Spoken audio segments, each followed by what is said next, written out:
Iran और Israel America की वार्ता, शांति वार्ता फ्लॉप हो गई।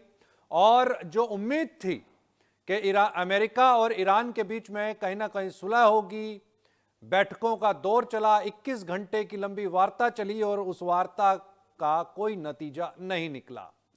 और उसके बाद अमेरिका और ईरान अपने अपने रास्ते हो गए और उसका एक इंपैक्ट आज हफ्ते के पहले कारोबारी दिन देखने को मिला। बाजार बड़ी गैप अप ओपनिंग के साथ खुले। अब इसका आगे क्या इंपैक्ट रहेगा सोना और चांदी की कीमतों के अंदर? क्या उछाल वापस लौटेगा? क्या अब दुनिया इस माहौल की यूं कहें कि आदी हो चुकी है? उसके जहन के अंदर में आ चुका है कि भाई अभी इसी के साथ ही जीना पड़ेगा। और इसका आगे क्या असर दिखाई देगा कच्चे तेल की कीमतों के ऊपर पे और सोने और चांदी की कीमतों पे, बेस मेटल पर क्या इंपैक्ट होगा और अर्थव्यवस्थाओं पर क्या इंपैक्ट होगा, ये जानेंगे हम आज कमोडिटी बोर्डरूम के अंदर में। स्वागत है आपका, मैं सुरेश मनचंदा और इस पर हम चर्चा करेंगे। और हमारा साथ इसमें दे रहे हैं मनोज जैन साहब। आप रिसर्च हेड हैं पृथ्वी कमोडिटीज से। स्वागत है आपका मनोज जी। मेरा पहला सवाल आपसे, इस समय पर एक उम्मीद की किरण जगी थी और उम्मीद थी कि शनिवार को इस्लामाबाद के अंदर में जो बैठक हो रही है ईरान की और अमेरिका की, जेडी वेंस की, तो वो कोई ना कोई नतीजे पर पहुंचेंगे और सॉल्यूशन की तरफ अब इस समय पर दुनिया निकलेगी। लेकिन जिस तरीके का रुख और रवैया अमेरिका ने वहां पर रखा और उसके साथ साथ में ईरान भी वहां पर अपनी ही शर्तों के ऊपर पे अड़ा रहा, कम से कम एक डिप्लोमेटिक जो बातचीत है उसका जो असर था वो कम से कम निकल करके आता। यह कहा जाता डिप्लोमेटिकली कि कुछ मुद्दों के ऊपर में बातचीत हो चुकी है, कुछ मुद्दों पर बातचीत नहीं हुई है। लेकिन यह कहना कि बुरी खबर यह है कि अमेरिका से भी ज्यादा बुरी खबर ईरान वालों के लिए है और इसका नतीजा ईरान को भुगतना पड़ेगा, इस तरीके की धमकी देना क्या डिप्लोमेटिक चर्चाओं का एक हिस्सा हो सकता है? एक बात। और दूसरा, हमने जो इसका इंपैक्ट देखा आज बाजारों के अंदर में, जैसी उम्मीद नजर आ रही थी कि एक गैप अप ओपनिंग, यहां पर बड़ी तेज गिरावट के साथ में हमने सोने को देखा इंटरनेशनल मार्केट के अंदर में $4,626 यहां पर मॉर्निंग सेशन के अंदर में इंटरनेशनल मार्केट्स के अंदर में। तब तक तो भारतीय बाजार खुले नहीं थे, लेकिन हमने इंटरनेशनल मार्केट के अंदर में ये लेवल्स देख लिए। उसके बाद बाजार जरूर रिकवर हुए और करीब करीब निचले स्तरों के ऊपर पे इंटरनेशनल मार्केट $125 रिकवर कर चुका है। क्या इसको एक पॉजिटिव सेंटीमेंट समझा जाए ये इसको इस तरीके से लिया जाए कि अब भाई बाजारों को आदत हो चुकी है इन बयानबाजियों की? नमस्कार सुरेश जी, सबसे पहले तो आपका धन्यवाद शो में बुलाने के लिए। बिल्कुल, यहाँ पे सबसे पहले जो यूएस और ईरान के बीच में वार्ता का दौर शुरू हुआ था जब उन्होंने 2 सप्ताह के सीज फायर का अनाउंसमेंट किया था, और उसके बाद यहाँ पे दोनों देश राजी हुए थे और पाकिस्तान के इस्लामाबाद में मीटिंग होना तय हुआ था, जो कि शनिवार को दोनों देशों के बीच में मीटिंग शुरू भी हुई। काफी सारे मुद्दों पर चर्चा होनी थी, लेकिन वहाँ पे जो 2 मुद्दे हैं वो काफी अहमियत रखते हुए नजर आए और यूएस ने वो मुद्दों के ऊपर काफी जोर दिया, और उसी के चलते वहां पे बात जो है दोनों देशों के बीच में बनती हुई नजर नहीं आई। पहला जो मेन पॉइंट था कि एक तो स्ट्रेट ऑफ हॉर्मुज को बिना किसी कंडीशन के ओपन करना, ताकि वहां पे जो जहाजों की आवाजाही है पहले के मुताबिक हो सके। दूसरा, वहां पे यूएस चाहता है कि ईरान जो है अपने परमाणु का जो प्रोग्राम है उसको पूरी तरह से बंद करे, और इन्हीं 2 मुद्दों पर सहमति बनती हुई नजर नहीं आई। और जो बातचीत है, जो उम्मीद लगाई जा रही थी कि वहां पे कुछ रिजोल्यूशन जो है निकलते हुए नजर आएंगे, लेकिन बिना किसी नतीजे के वार्ता एक बार फेल होती हुई नजर आई। यूएस ने वार्ता के बाद काफी कड़ा रुख अपनाया और ईरान को वहां पे धमकी भी साफ तौर पर दी, और उसी के चलते आज हम मार्केट में जो है एक नेगेटिव रिएक्शन आते हुए हमने देखा। सोना चांदी जहां गिरावट दिखाते हुए नजर आए, ग्लोबल इक्विटी मार्केट में दबाव देखने को मिला, कच्चे तेल की कीमतें एक बार फिर $10 की जो है उछाल दिखाती हुई नजर आई। तो हमारा मानना है कि ये एक वार्ता फेल होने के बाद इमीडिएट जो है रिएक्शन मार्केट में देखने को मिल रहा है। लेकिन बिल्कुल जैसा कि आपने बोला कि यहाँ पे दुनिया अब इन चीजों की आदी हो चुकी है। अभी आदी तो नहीं हुई है, लेकिन ग्रेजुअली हमारा मानना है कि चीजें आने वाले समय में यहाँ पे डिस्काउंट होती हुई नजर आएगी, और मार्केट अब ये यहाँ पे कुछ न कुछ अल्टरनेट तलाशता हुआ नजर आएगा। इनफैक्ट हमने कच्चे तेल में देखा भी है कि जो अल्टरनेट रूट्स है वहां से जो है कच्चे तेल का परिवहन सऊदी अरेबिया और बाकी जो मिडल ईस्ट के जो देश है उन्होंने शुरू भी कर दिया है। तो अब यहाँ पे बहुत ज्यादा प्रभाव इन चीजों का आने वाले समय में पड़ता हुआ नजर नहीं आएगा, और मार्केट कहीं ना कहीं इन चीजों को अब डिस्काउंट करते हुए नजर आएंगे। साथ ही ये भी देखने में आ रहा है कि जो बड़े देश हैं दुनिया के, चाइना हो, रशिया हो, वो यहाँ पे मध्यस्थता करने के लिए आगे आ रहे हैं।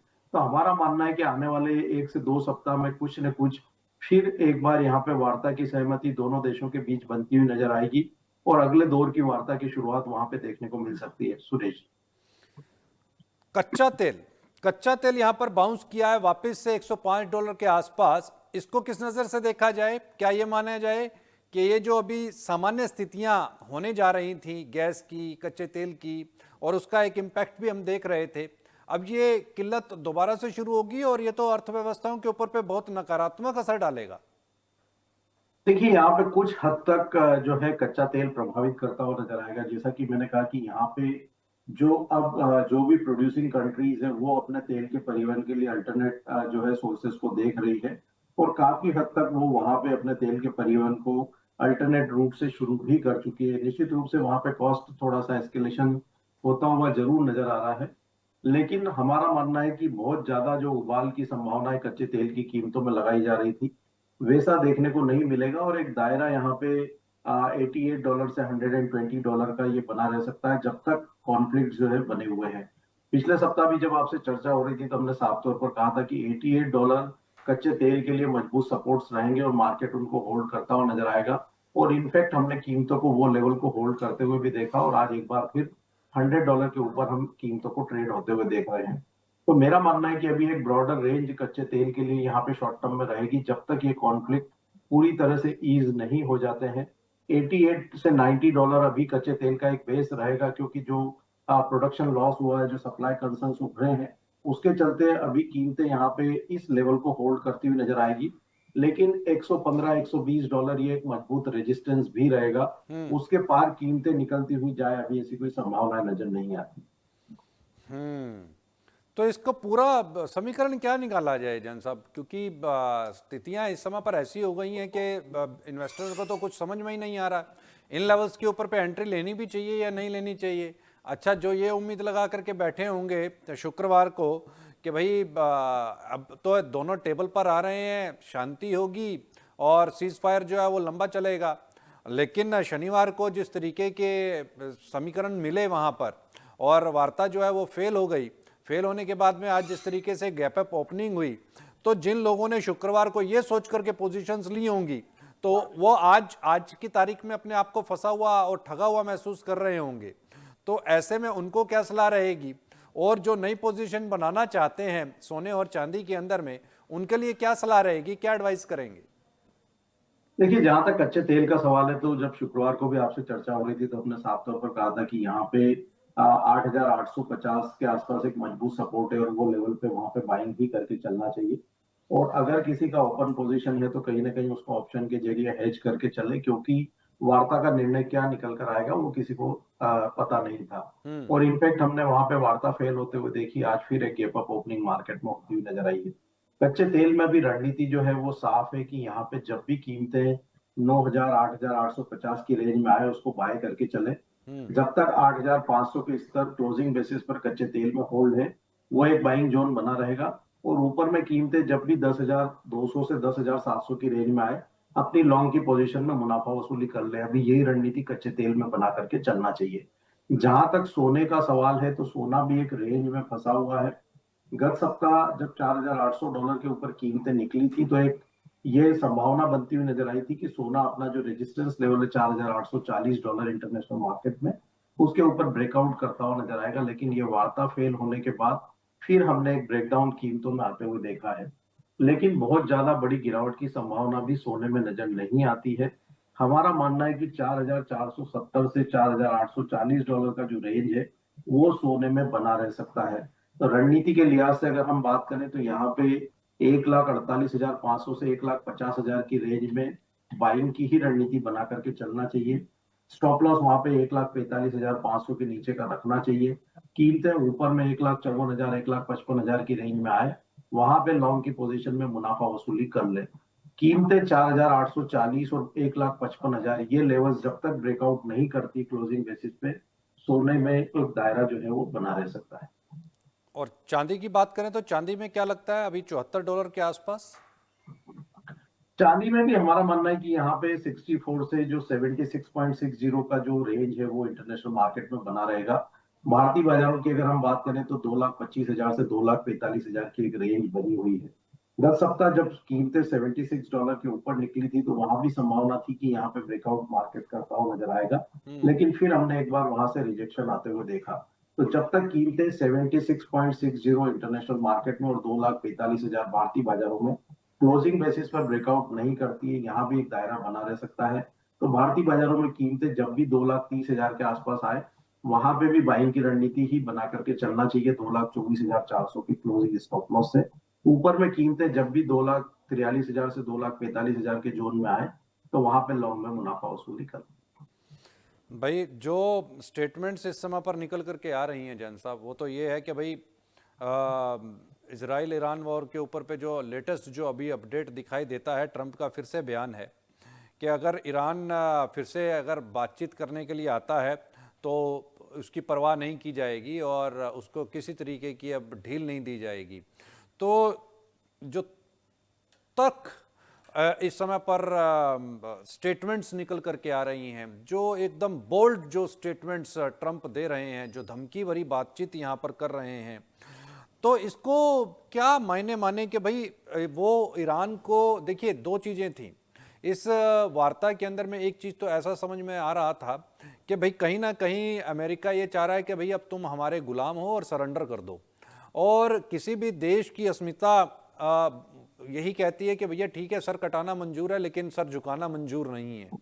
तो ईरान शायद यही बात लेकर के चल रहा है और अपनी कंडीशंस जो उसने रखी हैं 10, उसमें से हार्मूज के ऊपर पे फुल्ली कंट्रोल, जिसमें ईरान अमेरिका ये चाह रहा था कि उसकी भी सेना और ईरान की सेना दोनों मिलकर के गश्त करेंगी, ठीक है, और टैरिफ का एक जो फॉर्मूला है उसको भी ईजाद करेंगी। तो ईरान को ये नागुजार गुजरा, कोई भी देश है उसको नागुजार गुजरेगा। लेकिन अब जिस तरीके की स्टेटमेंट है, इसको क्या ये मान करके चलें कि अगर ये युद्ध अब दूसरा कोई रुख अख्तियार करता है तो ऐसे में फिर से हम क्या सोने और चांदी के अंदर में गिरावट देखेंगे? क्या यहाँ पर जैसा भी आपने बताया कि टेक्निकल कुछ रेजिस्टेंस हैं, उन टेक्निकल चार्ट्स की यहाँ पर इस समय पर ट्रंप की स्टेटमेंट के आगे कोई बुक्कत रह जाती है क्या? देखिए यहाँ पे बिल्कुल मार्केट जो है वो रिस्पेक्ट करता है ऐसी सारी चीजों को, और जहां तक ट्रम्प के जो स्टेटमेंट का सवाल है तो हम 45 दिन पहले जब वॉर की शुरुआत हुई थी तब से हम लगातार उनके एग्रेसिव जो स्टेटमेंट्स है यहाँ पे लगातार आते हुए देख रहे हैं। अब चूंकि वार्ता यहाँ पे विफल हुई है तो वो और थोड़ा एग्रेशन यहाँ पे दिखा करके एक प्रेशर टैक्टिक्स यहाँ पे करना चाहते हैं ताकि जो सामने वाला देश है वो उनके प्रेशर में आकर के झुकता हुआ नजर आए। लेकिन ईरान को हमने देखा शुरुआत से कि वो ऐसे सारे प्रेशर टैक्टिक्स को नकारता हुआ नजर आया है। बिल्कुल उन्होंने कहा है कि हमारे आत्मसम्मान की लड़ाई है और हम इसको लड़ेंगे और वहां पे हम कोई भी दबाव जो है वो स्वीकार नहीं करेंगे। तो अभी तक हम इसी चीज को यहाँ पे होते हुए देख रहे हैं, लेकिन अब यहाँ पे ग्रेजुअली हम देख रहे हैं कि रशिया और चाइना जैसे देश जो है वो कहीं ना कहीं मध्यस्थता करने के लिए आगे आ रहे हैं और वह भी चाहते हैं कि ये लड़ाई जल्द से जल्द यहाँ पे समाप्त हो। क्योंकि जो दुनिया की जो इकोनॉमी है वो लगातार इस लड़ाई का जो है हम कह सकते हैं कि नकारात्मकता जो है भुगत रही है और वहां पे लगातार हायर एनर्जी प्राइसेस के चलते हम देख रहे हैं कि पूरी दुनिया में अब जो महंगाई है वो बढ़ती हुई नजर आ रही है। तो कहीं ना कहीं यहाँ पे जो ट्रम्प साहब के स्टेटमेंट जरूर एग्रेसिव आ रहे हैं, लेकिन हमारा मानना है कि कुछ न कुछ रिजोल्यूशन जो है आने वाले 1 से 2 सप्ताह में निकलता हुआ नजर आएगा। और जो यहाँ पे बड़े रूप में एस्केलेशन की संभावनाएं जताई जा रही है वार को लेकर के, तो हमें नहीं लगता कि यहाँ पे जो बड़ा रुख जो है इस लड़ाई में देखने को मिलेगा, क्योंकि इवन यूएस के भी जो उनकी ही पार्टी के काफी सारे जो पॉलिटिशियंस है, लीडर्स हैं, वह भी चाहते हैं कि यहाँ पे कहीं ना कहीं जो है जल्द मध्यस्थता के जरिए जो है इस चीज को यहाँ पे सुलझाया जाए। तो जहां तक सोने और चांदी का सवाल है, बिल्कुल टेक्निकली एक रेजिस्टेंस बना हुआ है, लेकिन जैसे ही यहाँ पे इस लड़ाई का कुछ भी पटाक्षेप होगा तो फिर हम ऊपर की ओर ब्रेकआउट होते हुए देखेंगे। बहुत ज्यादा डाउनसाइड की गुंजाइश सोने और चांदी में यहाँ पे अभी वर्तमान में नजर नहीं है। एक बड़ी अजीब सी चीज यहाँ पर दिखाई दे रही है आज के ट्रेड में। एक तो रुपया मजबूत हुआ है, हालांकि सुबह डॉलर मजबूत था और अभी हम देख रहे हैं कि रुपया मजबूत हुआ है और $1 की कीमत 93 रुपए से नीचे फिसली है। दूसरा, यहाँ पर कच्चा तेल WTI आज आपका ब्रंट क्रूड से तेज है। ये क्या समीकरण बन रहा है? क्योंकि अभी तक हमने ये देखा था कि ब्रंट क्रूड ऑयल जो है उसके प्राइसेस आपके WTI क्रूड के प्राइसेस से ऊपर रहे थे इस पूरे घटनाक्रम के दौरान, लेकिन आज थोड़ा सा ये रिवर्स मोड के अंदर में कैसे चल रहा है? देखिए, यहाँ पे जहां तक रुपी का सवाल है तो रुपी अभी भी डॉलर के अगेंस्ट में कमजोरी है, और अभी हम देख रहे हैं कि यूएसडी आईएनआर का जो फ्यूचर्स कॉन्ट्रैक्ट है अप्रैल का, वो 93.50 के स्तर पर ट्रेड कर रहा है, और जो प्रीवियस क्लोज है वहां से लगभग 35 पैसा जो है रुपया कमजोरी दिखा रहा है।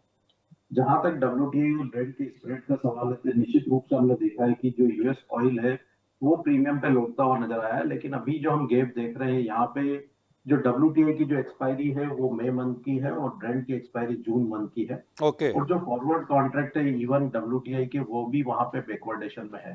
तो हाँ। अगर हम जून से जून का कॉन्ट्रैक्ट देखेंगे तो वहां पे स्प्रेड कम नजर आएगा, लेकिन हम देख रहे हैं कि यहाँ पे जो है यूएस ऑयल, वहां पे यूएस ऑयल की डिमांड जो हमने वॉर के टाइम में बढ़ती हुई देखी है, तो उसके चलते WTI यहाँ पे थोड़ा प्रीमियम पे लौटता हुआ नजर आया है ब्रेंट के मुकाबले। ओके। और बेस मेटल्स को लेकर के क्या आपका रुझान है? कॉपर, बाकी के base metal copper, zinc, aluminium, lead, aluminium, इनके अंदर क्या अभी भी बाइंग इनिशिएट की जानी चाहिए? क्या बढ़त आएगी? देखिए, एल्यूमिनियम में यहाँ पे सबसे बड़ी जो वार्ता के ऊपर नजर थी, और हमने पिछले सप्ताह जब सीज फायर अनाउंसमेंट हुआ था तो एल्यूमिनियम में एक मुनाफा वसूली आते हुए देखी थी। लेकिन जब यहाँ पे जो रविवार को सुबह स्टेटमेंट आया था यूएस के वाइस प्रेसिडेंट का कि वार्ता विफल रही है, तो आज हमने एल्यूमिनियम में फिर अपसाइड जो है ब्रेकआउट आते हुए देखा। $3,500 के ऊपर एलएमई पर कीमतें निकलती हुई नजर आई। भारतीय बाजारों में 362 जो काफी समय से एक रेजिस्टेंस बना हुआ था, उसके ऊपर अभी हम कीमतों को ट्रेड होते हुए देख रहे हैं। तो जब तक ये यहाँ पे जो है कोई भी इस लड़ाई का पटाक्षेप नहीं होता है, तो एल्यूमिनियम यहाँ पे जो है वो फ्लेवर में रह सकता है, क्योंकि जो प्रोडक्शन लॉस जो है बड़े रूप में देखने को मिल रहा है एल्यूमिनियम में, और सप्लाई के कंसर्न भी है। एलएमई वेयरहाउस स्टॉक्स लगातार गिरावट दिखा रहे हैं, तो एल्यूमिनियम के लिए ट्रेंड फिर से एक बार पॉजिटिव होता हुआ नजर आया है। हमारा मानना है कि 356 अब इसके लिए एक मजबूत सपोर्ट का काम करेंगे, और ग्रेजुअली कीमतें यहाँ पे 370 374 के स्तर को टेस्ट कर सकती है। तो एल्यूमिनियम में 360 के स्तर पर बाइंग इनिशिएट की जा सकती है 356 के नीचे के स्टॉप लॉस से। ऊपर में 370 72 तक के लक्ष्य रखे जा सकते हैं। कॉपर में आज एक मुनाफा वसूली की उम्मीद थी जब वार्ता विफल रही, लेकिन जब पिछले सप्ताह ब्रेकआउट हुआ था 1189 के ऊपर, तो यहाँ पे जो है मजबूती कॉपर अभी भी दिखाता हुआ नजर आ रहा है। आज कुछ बड़ी गिरावट यहाँ बनती हुई नजर नहीं आई। तो हमारा मानना है कि जब तक कीमतें 1189 के ऊपर क्लोजिंग बेसिस पर सस्टेन हो रही है, कॉपर में भी बाय ऑन डिप्स ही रखना चाहिए। 1220 से 1230 तक के जो स्तर है इस सप्ताह कॉपर में देखने को मिल सकते हैं। तो ओवरऑल बेस मेटल्स में यहाँ पे एल्यूमिनियम और कॉपर दोनों बेहतर बेट लगते हैं, और अगर यहाँ पे वार्ता से कोई निर्णय नहीं निकलता है तो वो एक स्ट्रांगली पॉजिटिव रहेगा एल्यूमिनियम के। ओके। और अगर मैं निकल की बात करूं तो निकल भी क्या पॉजिटिव रहेगा? क्योंकि बढ़त तो उसमें भी दिखाई दे रही है, हल्की फुल्की है। निकल एक दायरे में रह सकता है, यहाँ पे उसकी एक्सपायरी भी है 15 अप्रैल को, तो उसके चलते हमारा मानना है कि एक रेंज बाउंड ट्रेड जो है निकल में देखने को मिल सकता है, लेकिन जिंक थोड़ा बेहतर कर सकता है। और एल्यूमिनियम और कॉपर के बाद अगर कहीं बेट लगानी है तो जिंक बेहतर कैंडिडेट हो सकता है। ओके। वहां भी 330 के स्तर मिले तो जिंक में बाई की जा सकती है 326 के स्टॉप लॉस से। ऊपर में हमारा मानना है कि 338 340 तक एक बार जिंक की कीमतें भी टेस्ट कर सकती है। और नेचुरल गैस? नेचुरल गैस में भी ट्रेंड यहाँ पे वीक है। आज हमने थोड़ा सा यहाँ पे एक हम कह सकते हैं कि थोड़ा सा बाउंस आते हुए देखा था कीमतों में, लेकिन वो सस्टेनेबल नजर नहीं आता है, क्योंकि एलएमई यूएस के जो स्टोरेज स्टॉक से लगातार बढ़ रहे हैं। वार वेडल कंडीशन के चलते यूएस में डिमांड में कमी है, और इतना बड़ा कॉन्फ्लिक्ट होने के बाद भी वहां पे कोई मजबूती के संकेत नजर नहीं आते हैं। तो सीजनल कमोडिटी है, हमारा मानना है कि अभी डिमांड है नहीं, और एक नेगेटिव सेंटिमेंट बना हुआ है, तो यहाँ पे दूर ही रहने की सलाह रहेगी। ऊपर में 260 एक मजबूत रेजिस्टेंस रहेगा, डाउन साइड में 244 एक इमीडिएट सपोर्ट है। 244 के स्तर के नीचे अगर फिसलती है तो वहां पे और भी जो गिरावट है 230 तक भी देखने को मिल सकती है। क्या लगता है इंटरनेशनल मार्केट में $2 के नीचे आएगी क्या? अभी ऐसी संभावना नहीं है, लेकिन मेरा मानना है कि 2.40 से 2.30 एक सपोर्ट रहेगा नेचुरल गैस के लिए। और कहीं ना कहीं कीमतें उस लेवल पे एक बार स्टेबिलिटी दिखा सकती ओके। और इसके अलावा और क्या आपको लगता है कि बस आज अगर किसी ने हफ्ते के पहले कारोबारी दिन कोई पोजीशन स्टैंड करनी हो तो बेस्ट कमोडिटी आपको क्या लगता है? क्योंकि अब सप्ताह का कारोबार शुरू हुआ है और ताज़ा ताज़ा घटनाक्रम भी है, तो ऐसे के अंदर में कौन सी कमोडिटी आपको लगता है कि आज ये सौदा इनिशिएट किया जाए तो फ़ायदा देखने को मिलेगा? क्योंकि यहाँ पर जिस तरीके का घटनाक्रम लगातार बदल रहा है तो ऐसे के अंदर अनसर्टेनिटी बहुत है। लेकिन अगर इंट्राडे किसी ने पोजीशन लेनी है या लॉन्ग टर्म की अगर कोई पोजीशन लेना चाहता है तो दोनों तरह के ट्रेडर्स के लिए आपकी क्या सलाह रहेगी? मेरा मानना है कि कॉपर में एक अच्छा ब्रेकआउट देखने को मिला है। 1200 से 1195 की रेंज में कॉपर मिलता है। आज सुबह हमने 1200 के आसपास कीमतों को आते हुए भी देखा था। तो शाम को जब कॉमेक्स का सत्र रहेगा उस समय अगर कोई फिर एक बार से मुनाफा वसूली आती है तो कॉपर एक बेहतर बेट रहेगी। हमने एक अच्छा कंसोलिडेशन कीमतों में देखा है और कीमतें एलएवी पर $12,500 के ऊपर सस्टेन होती हुई भी दिख रही है। तो मेरा मानना है कि इस सप्ताह कॉपर अच्छा कर सकता है। ऊपर में इवन 1240 तक का भी पोटेंशियल इसमें नजर आता है। तो सप्ताह के लिहाज से देखें तो कॉपर सबसे बेस्ट बेट यहाँ पे नजर आता है। ओके। और बाकी जो सोना चांदी कच्चा तेल अदर मेटल्स हैं उनसे दूरी बना करके रखें जब तक कि ईरान और अमेरिका की तस्वीर साफ ना हो जाए। देखिए यहाँ पे कच्चा तेल, सोना, चांदी ये तीनों ब्रॉडर रेंज में रहेंगे और शो की शुरुआत में ही जो हमने रेंज सुझाई है उस रेंज में जब जब भी कीमतें सपोर्ट लेवल के आसपास मिले वहां पे बाय की ही रणनीति बना करके चलें। शॉर्ट सेल में ना जाएं क्योंकि काफी ज्यादा वॉलेटिलिटी जो है मार्केट दिखा रहा है और लोअर साइड के सपोर्ट लेवल लगातार होल्ड होते हुए नजर आ रहे हैं। तो मार्केट की इस वॉलेटिलिटी में जब भी कीमतें सपोर्ट लेवल के आसपास मिले वहां पे बाइंग इनिशिएट करके चले। और कल यहाँ पे हमारा मॉर्निंग सेशन क्लोज रहेगा तो आज कोई भी अगर कैरी फॉरवर्ड पोजीशन ले जाते हैं तो उसमें कहीं ना कहीं कुछ हद तक पोजीशन को ऑप्शन के जरिए हेज करके रखें ताकि आपको वहां पे नुकसान होने की संभावना कम है। बहुत बहुत शुक्रिया मनोज जी इस तमाम जानकारी के लिए और बने रहने के लिए। तो मनोज जी ने ये एक चीज़ क्लियर की, वो ये है कि कॉपर इस सप्ताह की जो बेट है वो आप कॉपर पर लगा सकते हैं। बाकी चूंकि कल मंगलवार को सुबह का जो सेशन है वो बंद रहेगा, भारत के अंदर में छुट्टी रहेगी सुबह, और उसको देखते हुए जो भी पोजीशन अगर आप लेते हैं तो उसको हेज भी जरूर करें, वही आपको नुकसान से बचा भी सकती है।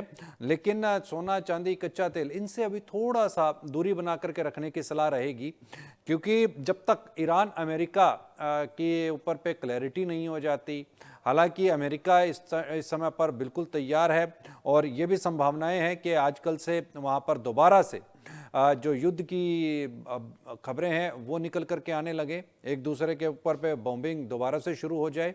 लेकिन ऐसे माहौल के अंदर में भी बिकवाली साइड वो थोड़ा सा रिस्कियर जोन हो सकता है। पॉजिटिव साइड पर ही रहना ज़्यादा सुरक्षित रहेगा और उसमें भी कॉपर की तरफ अगर आप जाते हैं तो कॉपर ने क्योंकि अपना एक ब्रेकआउट दिया है वहां पर एक अच्छी बढ़त दिखाई दे सकती है। कहीं मत जाएं, देखते रहें मार्केट टाइम्स टीवी, क्योंकि इसी तरह की जानकारियों का सिलसिला बदस्तूर जारी है।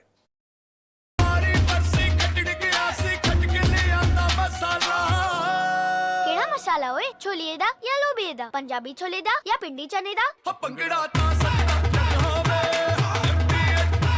अब छोलिया हो या लोबिया, पंजाबी छोले या पिंडी चने, सब कुछ मजेदार बने।